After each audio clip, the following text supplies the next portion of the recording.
Hi, Brian Moran back again talking about what it takes to be successful, what it takes to accomplish what you're capable of. And today I want to talk about vision. Now, I'm smiling because I know the minute I say that, you go, the wheels are turning. You go, come on, Brian, we've heard that so many times. But the truth of the matter is vision is the starting point of all high performance. It's the starting point of you performing at your best day in and day out. And and so we got to start there. We got to talk about it. And the reason it's the starting point is because it's the first place we engage our thinking about what's possible for us. And I would offer that you'll never outpace your mental models. What I mean by that is if you can't create it first in your mind, you can't create it in the physical world. And so your thinking around what you're capable of and what you're not capable of really determines what you accomplish in life, right? Because that around that vision and our thinking is the first place where we limit ourselves. Winston Churchill said, the empires of the future are the empires of the mind. And partly what he was talking about is that we create things twice, first mentally, then physically. And the biggest barrier to high performance is not the physical manifestation, it's the mental creation. Right now, by the way, before I forget, if you want more of this, go to 12weekyear.com. That's where you can find us and all our stuff. But think about that. It's really the mental creation, isn't it? I often in our workshops, I'll say, did anybody remember Roger Bannister? What did he do? Right? And if you remember, Roger was the first guy to break through the 4-minute mile mark. He ran a mile in under 4 minutes. And what's interesting about that is at that time, everyone said it was impossible. In fact, the medical community came out and said, as a species, we're not built to do that. It won't happen.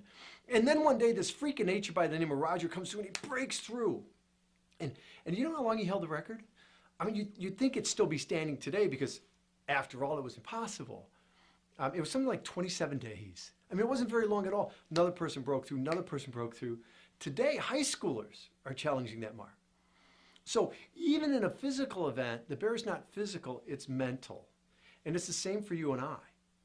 If you're ever going to create anything great in your life, it's because you had the courage to first think about it and create it mentally before it shows up physically.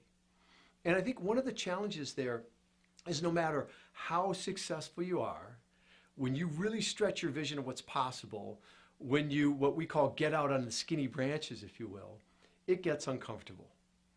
And there's this little voice in our head that kicks in, and typically that voice isn't positive. Typically that voice is negative. That's the voice that says, well, hold on there, sport, right? What makes you think you can do that? You might embarrass yourself.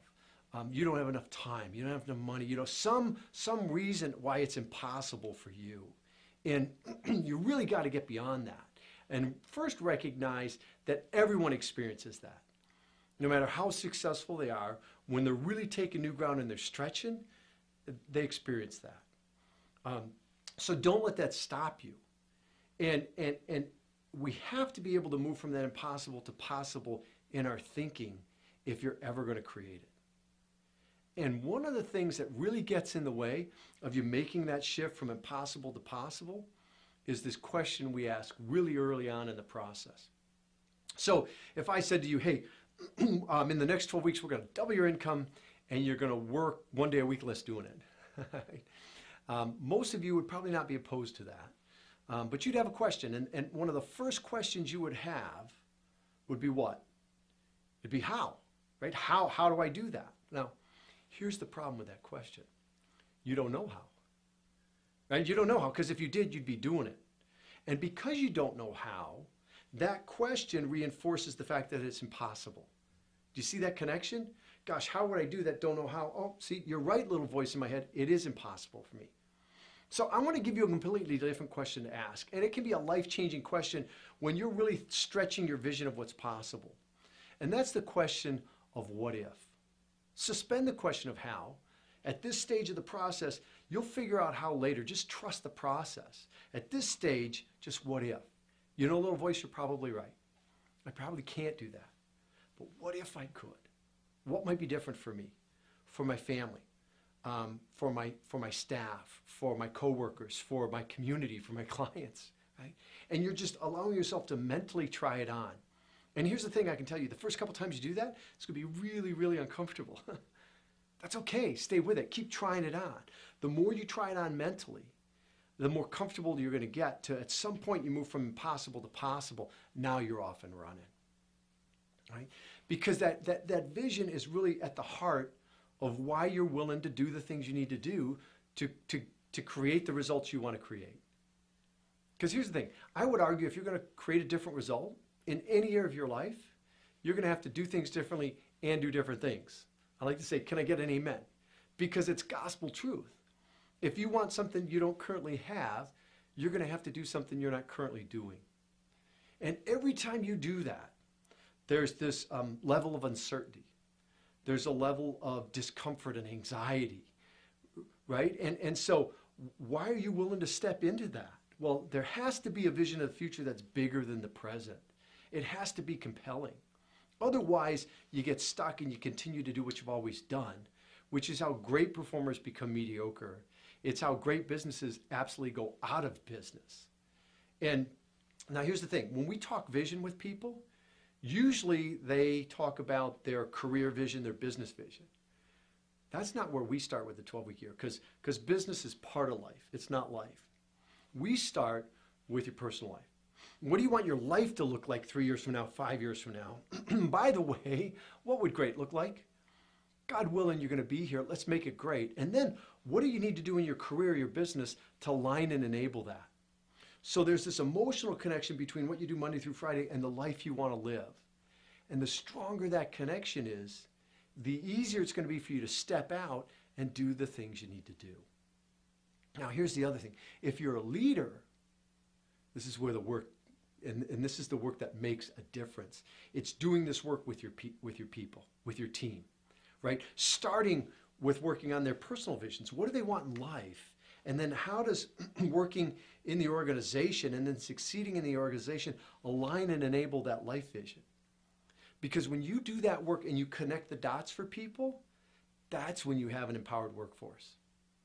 And I know some of you are thinking, well, wait a minute, what if it doesn't align? What if we can't connect the dots? Well, the truth is if it doesn't align, wouldn't you rather know that?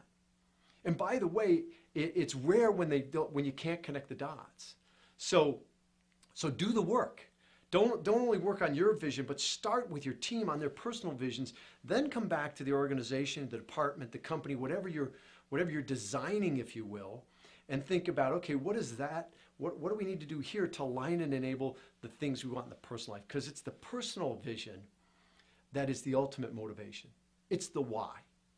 It's the why you're willing to step into that. It's why you're willing to do it different. It's why you get up Monday morning and you're excited about the day and the week versus dreading it. Vision is the cornerstone of high performance. It's the foundation of you getting what you want in life, being very clear about that. And so again, we don't start with the business or career. We start with your personal life. So there's an emotional connection to that. And that thread will follow through all the way to the plan, the goals, the daily tactics, the actions that you have to take. But you have to do that work.